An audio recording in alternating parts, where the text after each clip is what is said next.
Afrodita, dirás papá. El origen del futuro español. Amaré viene de amar-e. Y amar-e es lo mismo que he de amar o tengo que amar.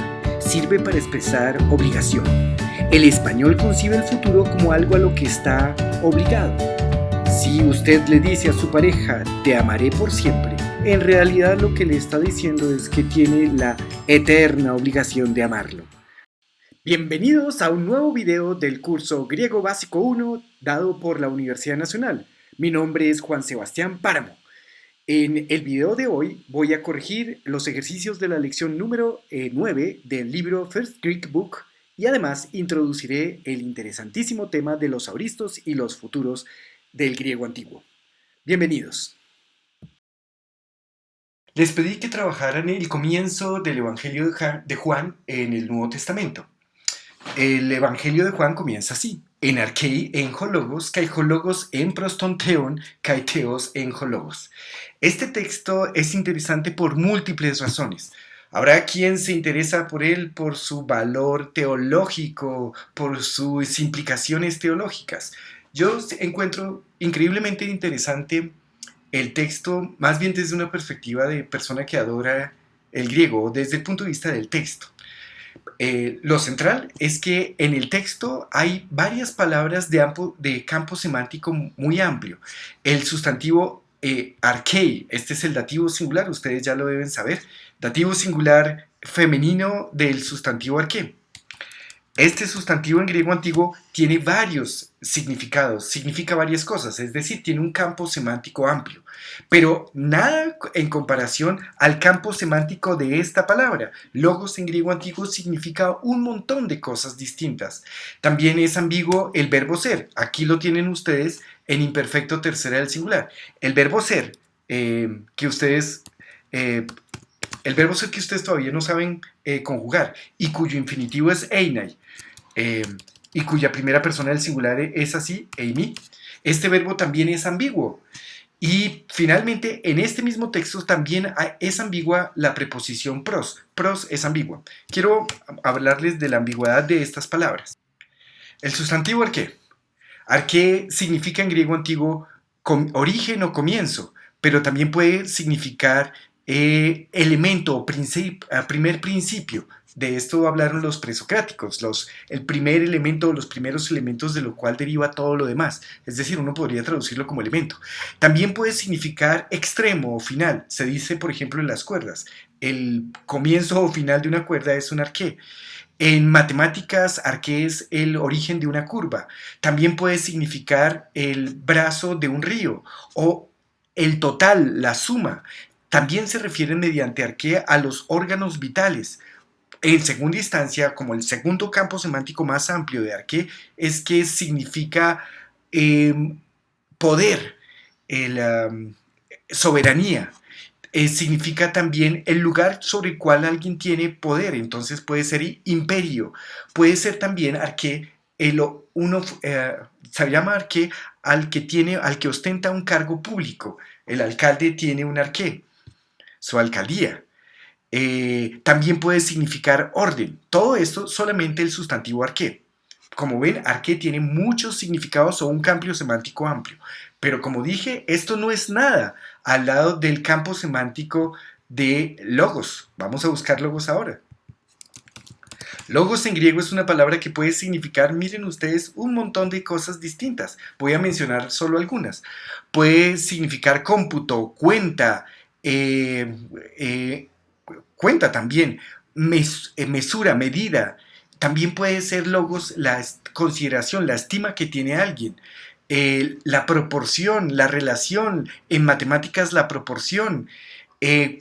Cuando logos significa explicación, puede significar texto, puede significar argumento o base de una teoría, puede significar regla, ley, como pueden ver, hipótesis, razón, base, fórmula.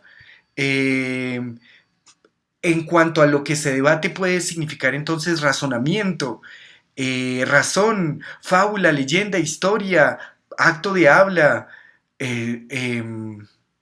puede significar rumor, puede significar discusión, diálogo, lo que dicen los dioses a través de los oráculos, su tema de una discusión, expresión, eh, oración, palabra. Como pueden ver, y solo lo hice por encima, logos puede significar un montón de cosas. También es ambiguo, lo teníamos por acá, esperen, encuentro la página. Ambiguo, muy ambiguo arqué, pero muchísimo más ambiguo logos. El verbo ser es más complicado, pero el verbo ser, ustedes ya lo saben, se puede entender como ser, estar, existir, incluso haber, ¿sí? Y la preposición pros también es una locura. Esta preposición pros puede construirse con varios casos. Puede construirse con genitivo, con dativo o con acusativo, y en cada caso tiene un orden, un significado distinto. En nuestro texto tenemos pros seguido de acusativo. Entonces solamente voy a buscar qué significa pros seguido de acusativo. Pros.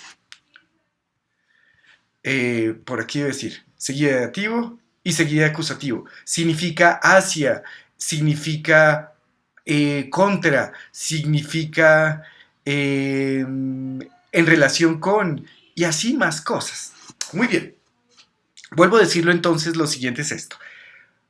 Yo encuentro curioso este texto porque en él ocurren palabras con campos semánticos muy amplios. La verdad es que lo normal es que las palabras tengan más de un significado y muchas tienen muchos significados posibles. Aquí, en este texto en particular, tienen un campo semántico muy amplio, arqué, logos, quizás el verbo ser y también, a mi juicio, la preposición pros. Creé para ustedes un programa, por aquí está, que hace lo siguiente. Tengo en cuenta que arqué puede ser estas, las copié las traducciones que nos presenta el diccionario. Arqué puede significar esto, el verbo ser puede ser todo esto, el sustantivo logos puede ser todo esto y la preposición pros puede ser esto, pros seguido de acusativo. Y mi programa lo que hace es que crea todos los textos posibles teniendo en cuenta cada uno de los significados, cada una de las traducciones o los significados posibles para cada una de estas palabras. Voy a correr mi programa. De todas estas formas se puede entender el texto. Esto lo copié en una hoja de Word que les voy a mostrar ahora y esto se los adjuntaré y lo pondré un link para que puedan ver ustedes este documento en la descripción de este video. Quiero entonces que noten lo siguiente. Mi programa calculó que teniendo en cuenta esa ambigüedad de la palabra arqué, la palabra logos, el verbo ser y la preposición pros, teniendo en cuenta que estas palabras pueden significar estas distintas cosas, hay 4.620 formas distintas de entender este texto. Y las copié y están numeradas. Noten, hay unas muy simpáticas. Pues lo podemos entender como en un imperio estaba la ley y la ley estaba para el Dios y el Dios era la ley. Pero también lo podemos entender como en principio existía la teoría y la teoría existía para el Dios y el Dios era la teoría. O lo podemos entender por acá, en un reino estaba el tema y el tema estaba frente al Dios y Dios era el tema. O lo podemos entender como en un imperio era el tema y el tema era con respecto al Dios y el Dios era el tema. O lo podemos entender como en un límite existía la regla y la regla existía para el Dios y Dios era la regla. O podemos entenderlo como en un principio existía la ley y la ley existía al Dios y Dios era la ley. O lo podemos entender como en reino existía la magnitud y la magnitud existía 4.000, ¿cuántas dijimos? 4.620 formas posibles de entender esta oración. Claro, uno diría que no todas estas son reales, no todas estas son lícitas, porque el contexto le sirve a uno para poder delimitar el campo semántico de las palabras involucradas en una oración. Pero noten que con esto comienza el Evangelio de Juan, es decir, que aquí propiamente no hay contexto. Total que si uno hiciera bien el trabajo, tendría que entender que el comienzo del Evangelio de Juan se puede entender de todas estas formas y tendría uno que calcular todas estas formas con respecto a todo lo que se va a decir a continuación. Esto no dejaría de ser anecdótico si no fuera por la siguiente razón. Creo que he probado que los textos son profundamente ambiguos, pero profundamente ambiguos, incluso los textos más simples como este. Los textos se pueden entender lícitamente de un montón de maneras distintas. Este texto tan simple, por lo menos se puede entender de 4.620 formas. Y los textos son importantes para los seres humanos. Hay personas que se suicidan por un texto, o guerras que se emprenden por un texto, o la vida de las personas les puede cambiar por un texto. Hay personas que se toman muy, pero muy en serio los textos. Las personas que tienen sentimientos religiosos muy profundos podrían entender, podrían sentirse le, interesados en grado increíble al respecto de lo que dice Juan al comienzo de su evangelio. Y si uno trabaja un poco de griego, entiende que el comienzo del evangelio de Juan se puede entender lícitamente de muchas formas distintas, muchas de ellas sensatas, otras insensatas. Quiero mirar unas cuantas más. A ver, unas más al azar. De nuevo les dejo esto. ¿Qué tal aquí? En un elemento existía la teoría y la teoría existía al Dios y Dios era la teoría. En un imperio era el rumor y el rumor era frente al Dios y Dios era el rumor. En total existía la estima y la estima existía para el Dios y Dios era la estima. En un poder estaba el rumor y el rumor estaba con respecto al Dios y Dios era el rumor. En mi programa le pedí hice que en mi programa todas estas opciones se organizaran al azar para que no quedaran muy parecidas las unas con respecto a las otras. No deja de ser interesante. En un poder era el pretexto y el pretexto era el Dios y Dios era el pretexto. En un principio estaba el cuento y el cuento estaba con respecto al Dios y Dios era el cuento. En total existía la discusión y la discusión existía para el Dios y Dios era la discusión. En principio estaba la cuenta y la cuenta estaba para el Dios y Dios era la cuenta. En un límite era el pensamiento y el pensamiento era con respecto al Dios y Dios era el pensamiento. En un reino era la expresión y así sin fin. Y además tengan en cuenta esto. Cada una de estas oraciones en español es a su vez ambigua, es decir, se puede entender de varias formas. Las palabras, o más bien las lenguas naturales, son como aire.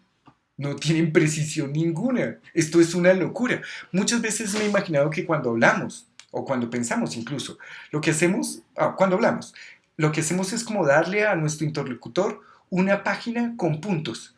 Y el interlocutor con su interpretación lo que hace es unir esos puntos, pero los puede unir de la forma que quiera.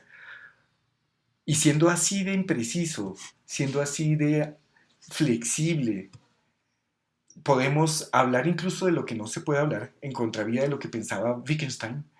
Sí, las lenguas naturales sirven para pensar incluso lo impensable, pero lo hacen a costa de precisión. Y es que cada oración se puede entender en realidad de muchas formas.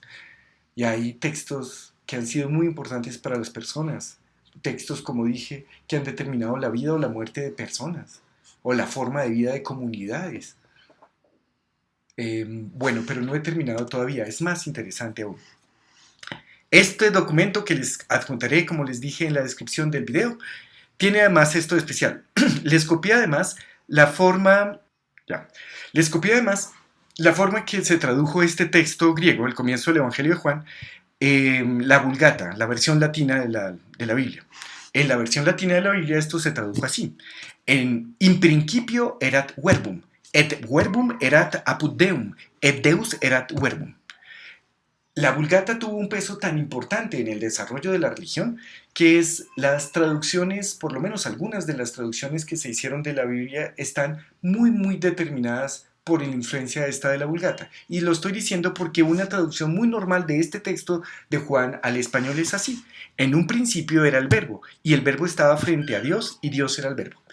El problema aquí es el siguiente, y es que en latín, como ustedes deben saber, la palabra verbum significa de hecho palabra.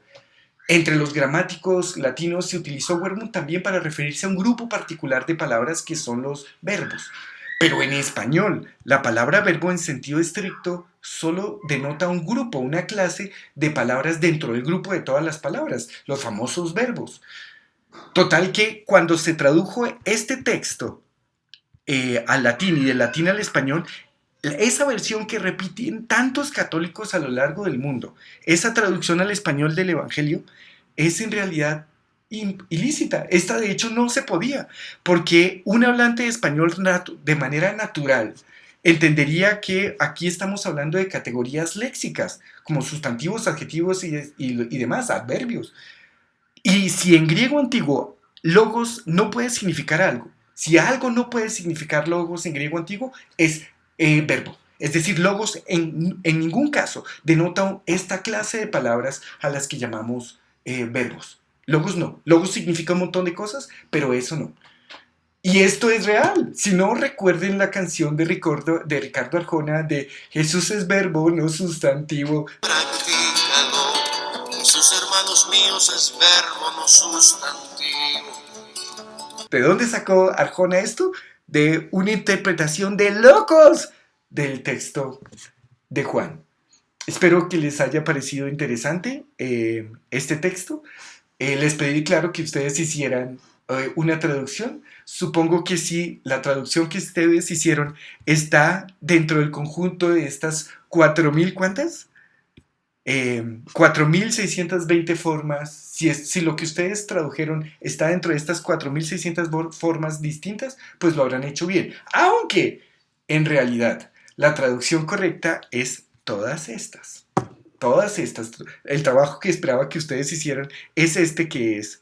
A ver, ¿cuántas páginas? 104 páginas de opciones distintas, 104 páginas, cada una con todos estos renglones. Es simplemente una locura. Y este texto, vuelvo a decirlo, es dentro de los textos uno simplísimo. Todo Platón, todo Aristóteles, todos ellos están llenos de oraciones con un grado de ambigüedad semejante. Esto que hacemos nosotros de leer un texto, imaginar y pensar sobre su significado, de hecho es tan difícil que las máquinas no lo pueden hacer bien de manera automática.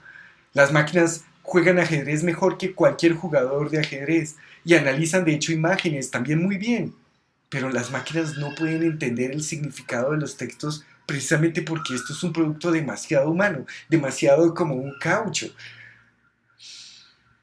Porque esta cosa no es precisa. Ok, esto a propósito de nuestro texto. Corrijamos ahora los ejercicios y la unidad que hicieron de tarea. En primera instancia tengo un vocabulario. Kyros es un nombre propio, es el nombre Ciro, y es el nombre del protagonista de nuestro libro. Después tenemos Jodos, del que les hablé antes, Oinos, del que les hablé antes. Después viene la palabra griega que significa río, pótamos. De aquí viene hipopótamo. Hipopótamo significa caballo de río. Strategos general, paneros es un adjetivo, paneros, panera, panerón, un adjetivo 212 que significa visible o evidente. Tenemos también terion, que es como se dice animal salvaje, en oposición a los animales domésticos. Hoplon, que es como se dice en griego antiguo, implemento, y les dice el libro que en plural significa armas. Pasa con hoplon, que suele utilizarse solo en plural, como lo mismo que pasa con arma en latín, que es un sustantivo neutro de la segunda declinación que se suele usar solamente en plural. Tenemos después el sustantivo ploion, que significa barco. Está vinculado con el verbo pleo, que significa navegar, es la misma raíz. Toxon, que significa arco, pero puede referirse tanto al arco como a la flecha, es el utensilio entero. Y de este toxon vienen un montón de palabras del español, como toxina, y es que las flechas se envenenaban en su punta y de ahí que veneno y tóxico y lo demás esté vinculado. Tenemos el artículo, este ustedes ya lo conocían, la interjección propia de los vocativos y la conjunción coordinante de, sobre la que les prometo que les hablaré bien, pero no en el video de hoy. Corrijamos los ejercicios, miremos lo que hicieron mis estudiantes. Voy a hacerlo rápido porque este video va a quedar demasiado largo. Entonces, simplemente leo en griego, leo la traducción, si está bien no comento nada, si hay algún error comento lo que haya que hacer. La primera persona es Selena. Stené en GJ2 y lo tradujo Selena como el camino era estrecho. Súper bien. Bien. El siguiente ejercicio lo hizo Valentina. No lo puso en griego, vamos a mirar en griego. En griego es entoipedioi e entería. Aquí hay algo interesantísimo para decir. Es una regla de griego, pero en realidad es como fácil. En griego antiguo, cuando el sujeto de una oración es un neutro plural, el verbo se pone en tercera del singular. Es una excepción en la concordancia de número que hay entre el sujeto y el verbo. Es algo que no pasa en español.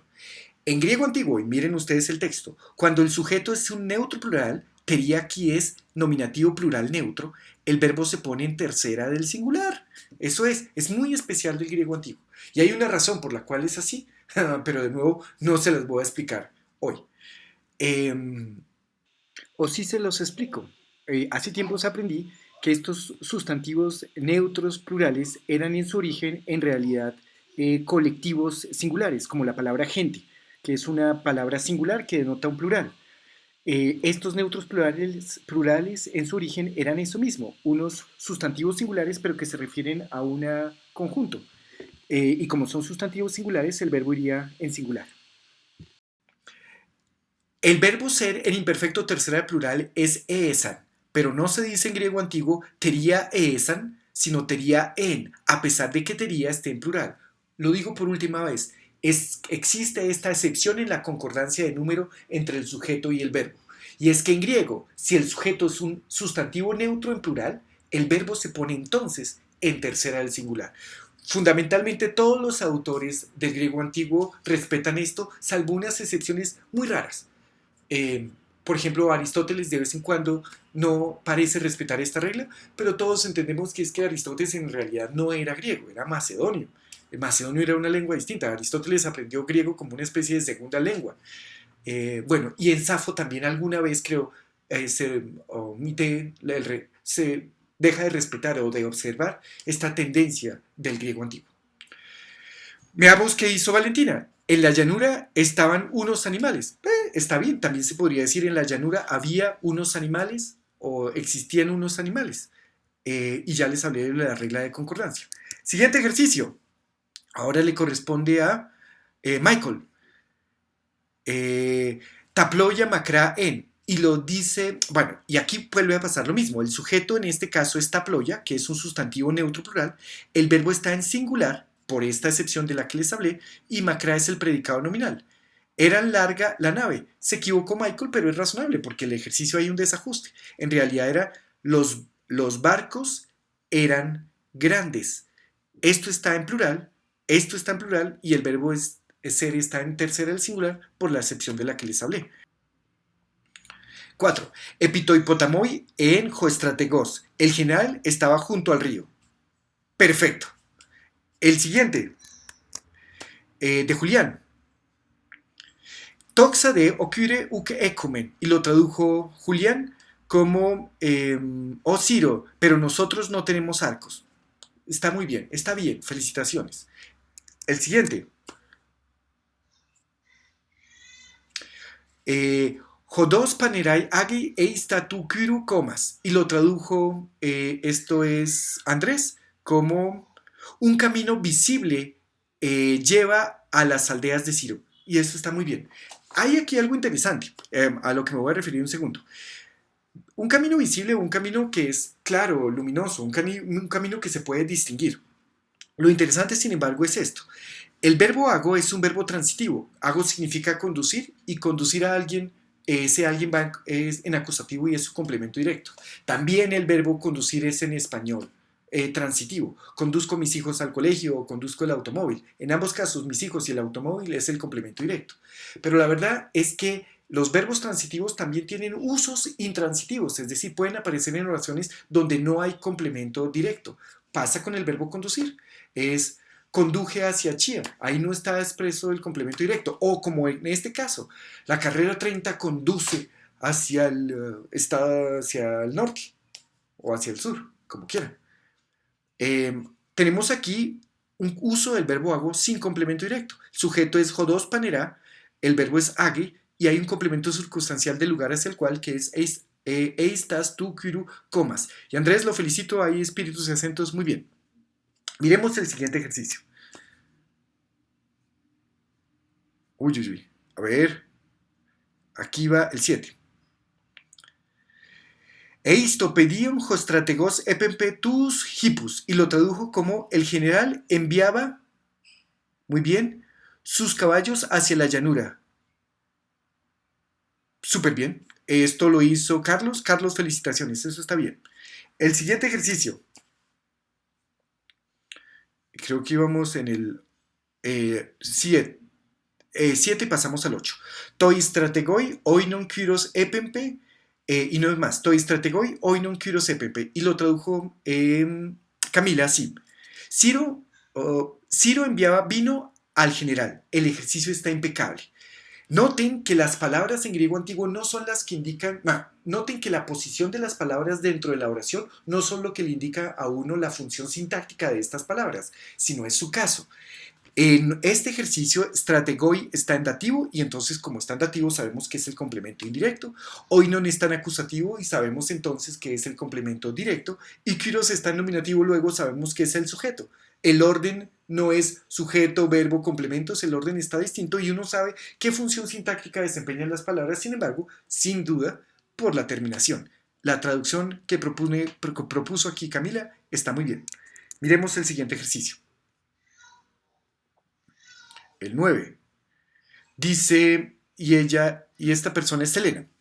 Jejodos occurre agi eistopedion calón. Perdón, agi eispedion calón. Y lo tradujo Selena así, el camino que lleva hacia la llanura. Y Selena, aquí fuiste intuitiva y está muy mal. Mal, Selena, mal. Introdujiste en tu traducción una oración de relativo y no hay en el texto griego ninguna oración de relativo. En el texto griego la idea es así.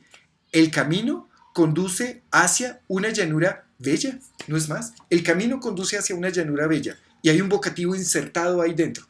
El camino, oh Ciro, conduce hacia una llanura bella, no es más. Te inventaste esta oración de relativo. Miremos el último de estos ejercicios. Laura Valentina, tenemos que mirarlo aquí en griego.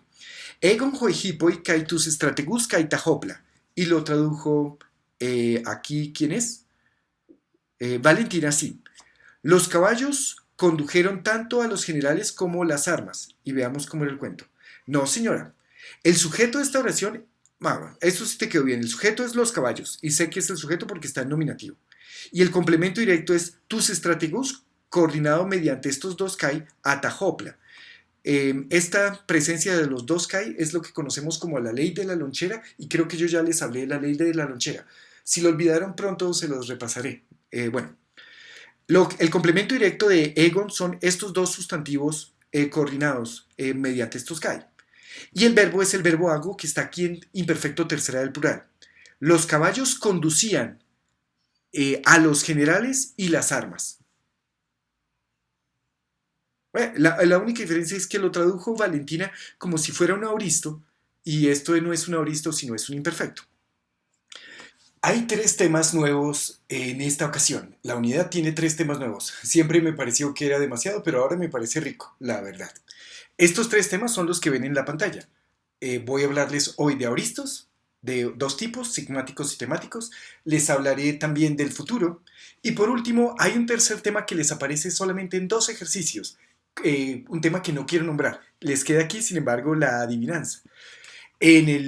Los ejercicios de la tarea, en 2 ejercicios de ellos, les aparece un nuevo tema muy, muy interesante. Pero es tan interesante que no voy a introducirlo hoy, voy a dejar que se corchen haciendo la tarea y en el próximo video lo explicaré muy bien. Es un tema muy, muy especial. Aquí está la pista, no les voy a decir más.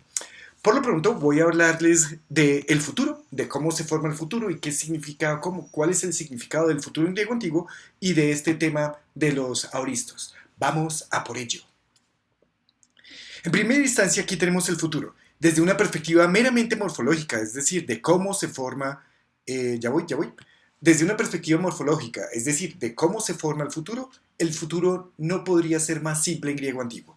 Tienen ustedes aquí en la pantalla frente a los ojos el presente de un verbo cualquiera, y el futuro es exactamente igual, solamente que se le antepone una sigma. Este es el futuro. Lo dejé así para que lo vean. ¿Qué diferencia hay entre el presente y el futuro? Es solamente esta sigma que se inserta antes de la vocal, antes de esta vocal. Eso es todo. En cuanto al sentido, sepan que el origen del futuro es un desiderativo. Lo que yo sé es lo siguiente. El futuro se formó de manera tardía en griego antiguo y se formó a partir de un sufijo que servía para derivar verbos desiderativos. Es decir, un verbo que no expresa que se está realizando una cosa o una acción, sino un verbo que expresa el deseo de realizar algo. Es decir, que desde una perspectiva etimológica, Lusomen no, significa deseamos desatar, o luso que tienen acá. Luso significa deseo desatar. El origen del futuro en griego antiguo era un desiderativo, expresaba el deseo de hacer la cosa. Y en este punto, pues es diciente la diferencia que hay entre el español y el griego. Como les expliqué en la introducción de este video, el futuro en español se formó a partir de una perífrasis que servía para expresar obligación. Cuando decimos en español amaré, lo que estamos diciendo en realidad, o por lo menos etimológicamente, es tengo que amar. De amar, estoy obligado a amar. Mientras que cuando un griego antiguo dice el futuro, utiliza el futuro de amar es pileso. Lo que está diciendo es deseo amar, etimológicamente, vuelvo a decirlo, etimológicamente. Por supuesto que un hablante en español creo que no percibe que cuando utiliza el futuro está expresando una obligación. Esto forma parte más bien como de la inteligencia, la lengua más que la inteligencia de los hablantes. A mí me parece, sin embargo, que esto es muy diciente y que el griego que esto muestra que pinta al griego como una lengua feliz, una lengua llena de deseos, y pinta al español como una lengua amargada, llena de obligaciones. Me parece a mí, además, que el griego es una lengua libre y que el español es una lengua muy conservadora y goda. Y eso se ve, entre otras, en su futuro. Hay, al respecto del futuro, sin embargo, un par de detalles que debo mencionar. Noten que después de la raíz se inserta una sigma. A veces pasa que la raíz de un verbo termina en una oclusiva labial. Las oclusivas labiales son estas que están viendo acá. Cuando la raíz de un verbo termina en una oclusiva labial, seguida esa labial de la sigma, esto termina convirtiéndose en una psi. En realidad aquí no hay ningún cambio fonético, es simplemente un cambio ortográfico. Pempo, que significa enviar, tiene una raíz que termina en una oclusiva labial, en la pi. Esa pi más la sigma del futuro termina escribiéndose como la psi, y entonces el futuro de Pempo no es... el futuro de Pempo en primera plural será, por ejemplo, entonces Pempsomen. Pempsomen, así es, por esto que acabo de explicar. Este material que están viendo acá, por supuesto, lo voy a adjuntar en un link en la descripción del video. También pasa que la raíz de un verbo puede terminar en una oclusiva velar. Las oclusivas velares son estas, la gamma, la capa y la qui. Esta oclusiva velar seguida de la sigma termina escrita como xi. El verbo dioco, que significa perseguir, tiene una raíz que termina en oclusiva velar. Esa velar seguida de la sigma termina escribiéndose como la xi. Si ustedes no lo escribieran con xi, sino así, solamente estarían cometiendo un pequeño error ortográfico, no un error mayor que eso. Y por último, puede pasar también que la raíz de un verbo termine en oclusiva dental. Estas son oclusivas dentales. Cuando y pasa en griego en general que las oclusivas dentales seguidas de sigma se pierden. Y entonces el verbo harpazo, por ejemplo, cuya raíz termina en oclusiva dental, miren que aquí la zeta está como una dental, esta dental seguida de sigma se pierde y el futuro será así, harpazomen. Hay una explicación articulatoria para esto, pero se las quedo debiendo. Es una explicación articulatoria bonita. Uno de los temas, el primer tema nuevo para la próxima unidad es el futuro y he hablado ya del futuro. Pero hay un nuevo tema, hay un tema adicional, que es el aoristo. Se viene el cuento de los aoristos. Y en primera instancia voy a hablarles del aoristo y su significado y después les hablaré de su formación. Y lo que puedo decirles sobre el significado del aoristo es fundamentalmente esto. Los verbos griegos indican tanto tiempo como aspecto. Los verbos griegos pueden indicar tres y solo tres tiempos, que son presente, pasado o futuro. Adicionalmente, las formas verbales griegas indican aspecto. Para explicarles esto les puedo comparar en español. Piensen ustedes en estas tres oraciones en español.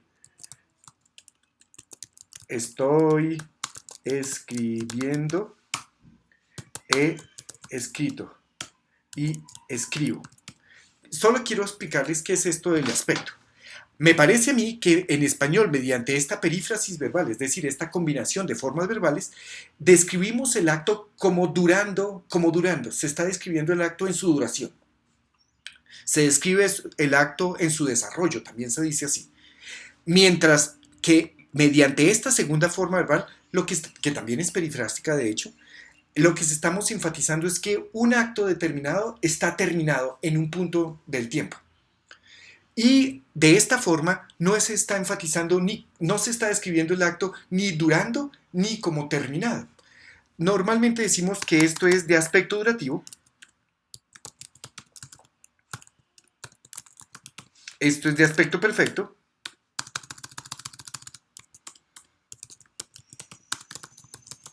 Y esto es de aspecto aoristo.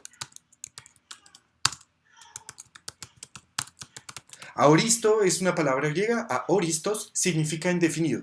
Por algo se habla en español de pretérito indefinido. Vuelvo a decirlo, los verbos griegos tienen, los verbos indoeuropeos, de hecho, porque eso también nos pasó al español, tienen la capacidad de describir la acción enfatizando que el acto dura o describiendo la acción en su desarrollo, estoy escribiendo, enfatizando que un acto está terminado, he escrito, cuando decimos he escrito no estoy indicando para nada que yo esté realizando ahora el acto de escribir, sino que ahora mismo el acto de escribir está terminado, o también podemos decir las cosas sin enfatizar ni una cosa ni otra.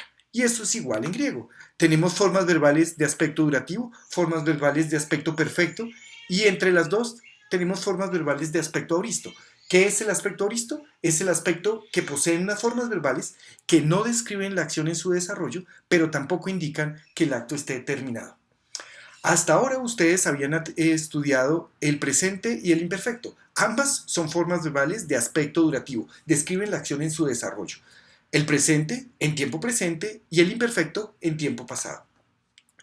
Se van a enfrentar ahora al futuro, del que hablé hace un momento. El futuro es anómalo en el paradigma verbal griego porque el futuro, a diferencia de todas las demás formas verbales, no indica aspecto. Es porque se desarrolló de manera muy tardía. En Homero ni siquiera es del todo bien futuro. El futuro surgió en griego antiguo mucho más tarde que las demás formas verbales. Bueno, pero dejemos al lado el futuro. El tema nuevo es el aoristo. ¿Y qué es el aoristo? Un conjunto de formas verbales que indican tiempo pasado y son de aspecto aoristo. Y esto es interesantísimo para nosotros hablantes de español porque en español no tenemos nada parecido. Y la razón por la cual no tenemos nada parecido es la siguiente. Es que en latín, lo que en indoeuropeo era el aoristo y lo que en indoeuropeo era el perfecto, en latín estas dos cosas se fundieron en una sola que en latín llamamos pretérito perfecto, el perfecto simplemente. Lo que llamamos en latín perfecto es la combinación de estas dos cosas que he puesto en amarillo. Eso se puede ver, por ejemplo, en lo siguiente, y es que el perfecto del verbo rego, por ejemplo, es así, reg, sí, esto termina escribiéndose así, rexi. Ya seguramente ustedes saben que el perfecto de rego es rexi, y sepan que esta sigma de rexi es esta sigma propia del aoristo. Es decir, una forma verbal, un perfecto como rexi nos prueba que el perfecto en latín, entre otras, tiene como origen el aoristo del griego, es decir, proviene del mismo lugar que el aoristo del griego antiguo. Pero también posiblemente saben ustedes esto, y es que el verbo cano, que significa cantar, tiene como perfecto kekini. Es así, y uno en latín lo aprende como si fuera una forma rara. Este perfecto kekini tiene algo raro, algo que llamamos la duplicación, y es que se coge la primera consonante de la raíz y se duplica. Está aquí una vez y aquí otra vez, y se le pone una E. Y esta duplicación, como pueden ver acá, es propia de lo que en griego conocemos como el perfecto, que son las formas verbales que estudiaremos más adelante. El perfecto en griego antiguo se caracteriza por esa duplicación que se ve en kekini.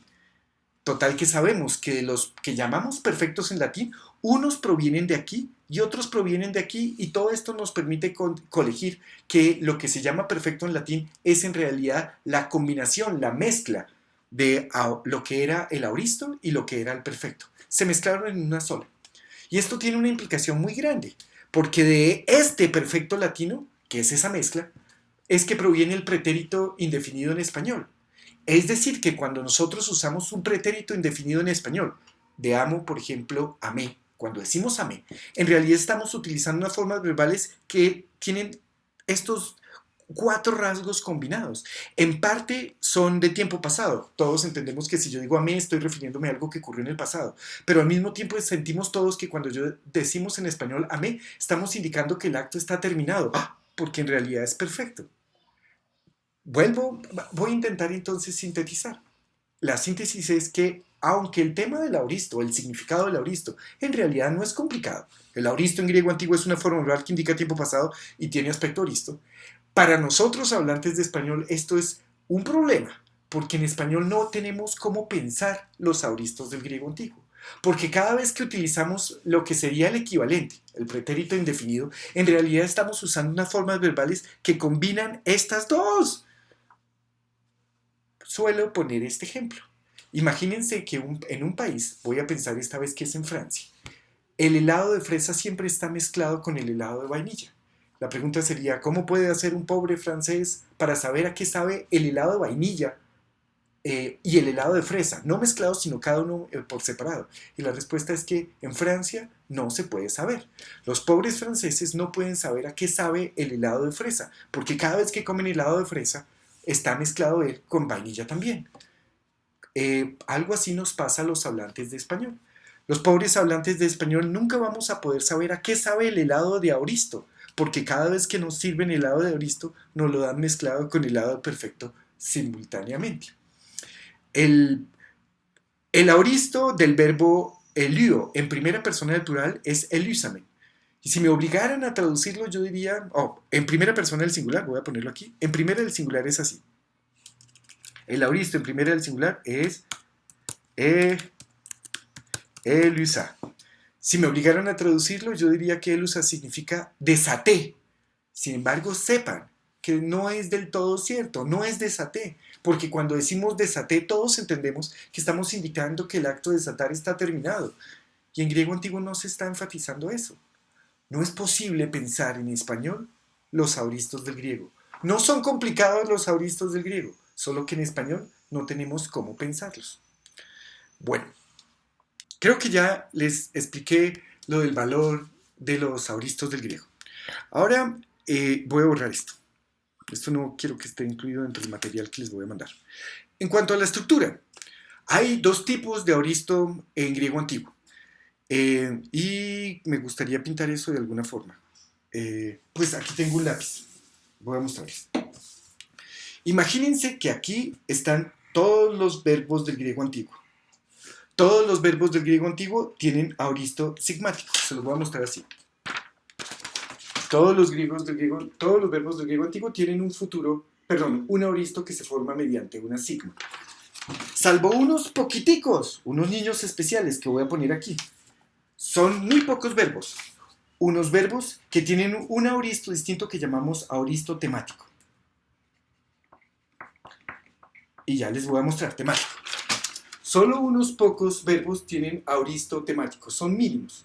La cuenta es que de todos los verbos del griego antiguo, solamente como 27 tienen auristos temáticos, unos auristos diferentes. No existe una regla general que le permita a uno saber a partir de un presente si un verbo que le dan a uno en presente tiene auristo sigmático o temático. No puede uno saber de antemano cuándo un verbo va a tener auristo de uno o de otro. Lo que hay que hacer es esto. Dado que son muy pocos verbos los que tienen auristos temáticos, son 27, uno aprende esos 27 de memoria y sabe que todos los demás verbos tienen el otro tipo de auristo que llamamos sigmático. Hoy voy a hablarles de la formación de los auristos sigmáticos y de la formación de los auristos temáticos. Y ustedes deben saber que todos los verbos tienen su auristo sigmático, salvo unos pocos que irán aprendiendo poco a poco. En esta lección el libro les introduce dos verbos que tienen auristos temáticos. Empecemos entonces el cuento. La estructura de un auristo sigmático en este caso es la siguiente. Viene primero el prefijo temporal. Dado que el auristo es de tiempo pasado, igual que el imperfecto tendrá su prefijo temporal. Después del prefijo temporal vendrá la raíz del verbo que sea. Después de la raíz del verbo viene el sufijo aspectual. El sufijo aspectual que caracteriza al auristo es una sigma. Y después de eso, dado que el auristo indica tiempo pasado, llevará desinencias secundarias. Les recordé aquí rápidamente cuáles son las desinencias secundarias de voz activa. Mi para la primera persona, sigma para la segunda, nada para la tercera del singular, mente para primera y segunda del plural y mi nuevamente para la tercera del plural. Esto es el cuento. Solamente que aquí pasó algo.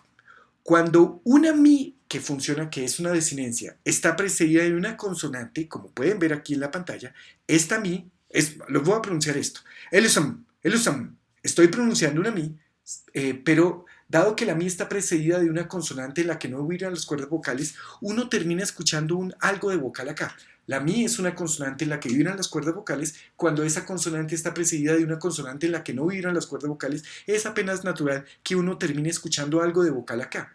Y tanto es así que aquí se dio algo que conocemos como vocalización. Y es que de decir elusum, terminaron diciendo elusa, elusa.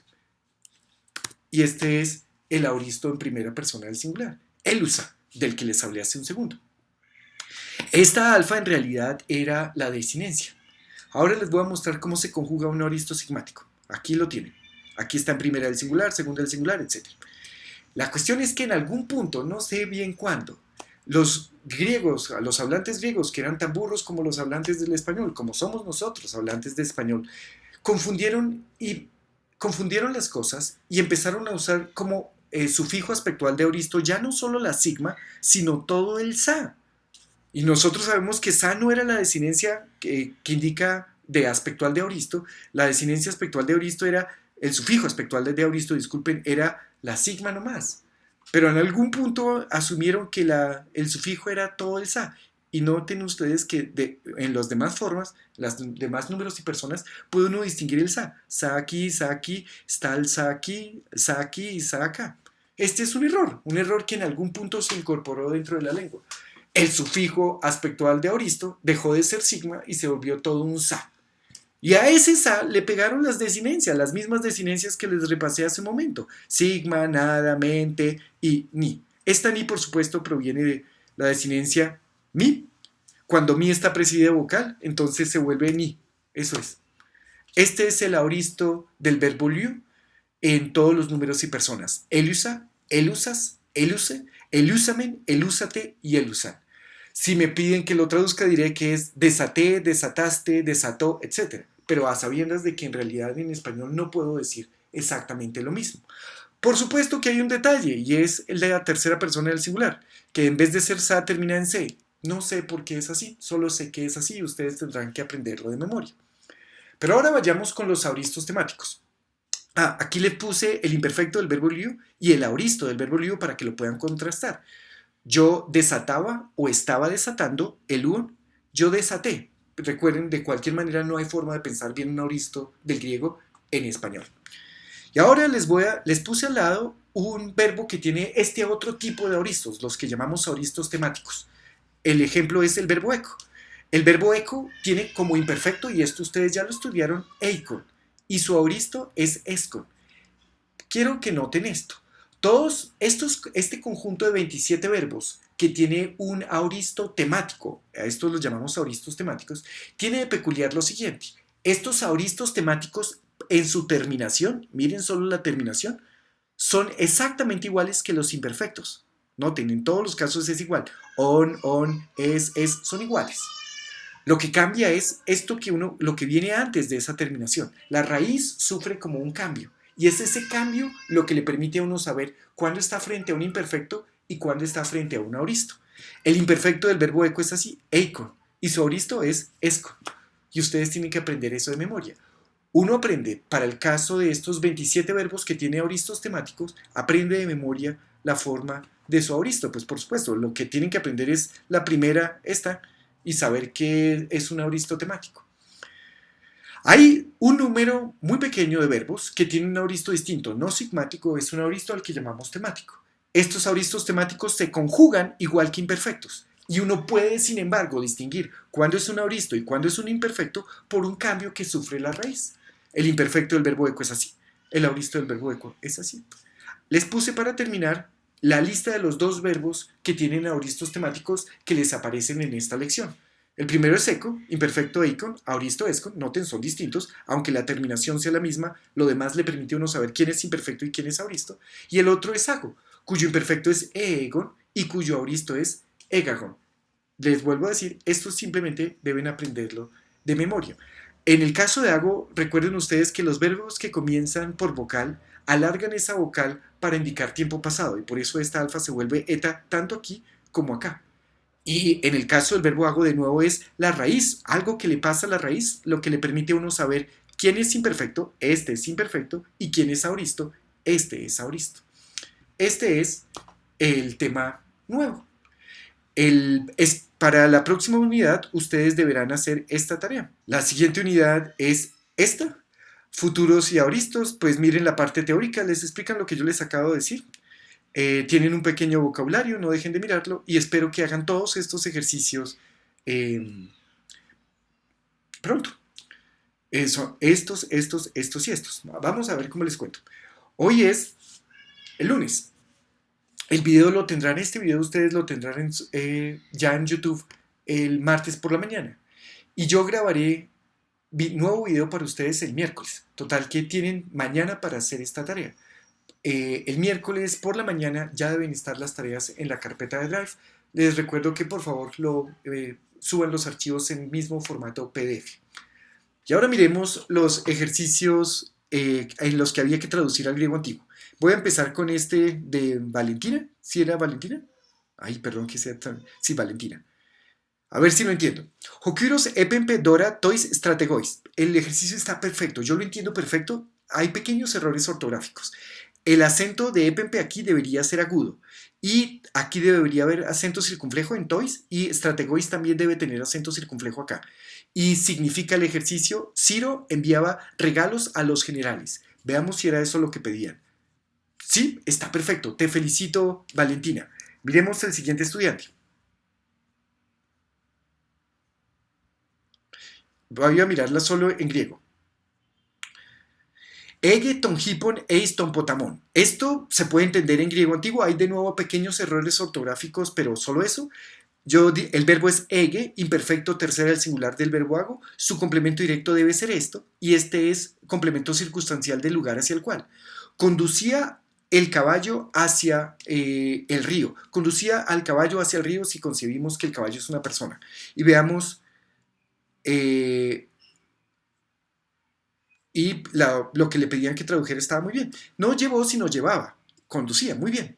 Esta persona es Michael. Michael lo hizo bien. Ege tiene espíritu suave aquí, acento circunflejo.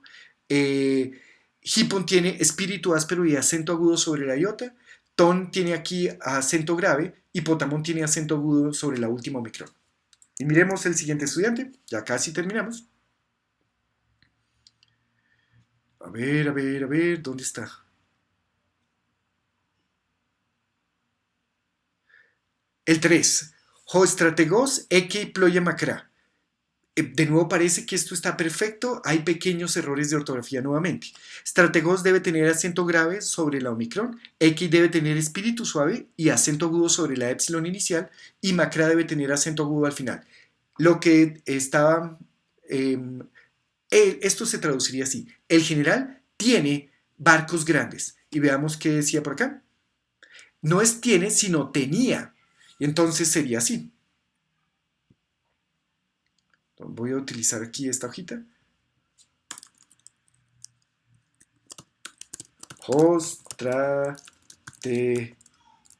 Ay, caramba. Hostrate. Gos. Eike. Ploya macra. Volvamos a nuestro libro. El general tenía barcos de guerra o barcos grandes. Sí, es así. Voy a dejar que lo vean. Y esperen, paso esta hojita al lado. Ya. Hoestrategos eike ploya macra. No era el verbo en presente, Laura, tú lo pusiste aquí en presente. ¿Dónde está? Eike está en presente, si no era en imperfecto. Ahora miremos el ejercicio número 4. Lo voy a mirar solo en griego a ver si lo logramos entender en griego. Toikiro y ton oinon pempomen. Esto significaría, nosotros enviamos el vino a Ciro. Y veamos si era eso lo que quería traducir el estudiante. Nosotros enviamos el vino a Ciro. Súper bien.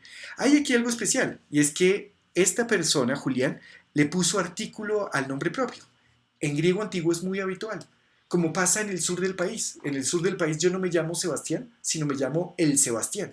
En griego antiguo, esto es un poco loco porque es un poco al azar. No es al azar, pero no es tan fácil decir cuándo sucede una cosa u otra. En griego antiguo es muy habitual que los nombres propios estén precedidos de artículo. Lo normal es que lo hagan. A veces aparecen sin artículo y no sabe uno bien por qué a veces no tienen un artículo. Es como más libre que el español. Y veamos el último de los ejercicios. Hoi strategoi epempon hippus kyroi. De nuevo, este ejercicio está impecable, salvo por pequeños errores de ortografía. Los generales enviaban caballos a Ciro. Strategoi debería tener acento agudo sobre acento grave, perdón, sobre la iota.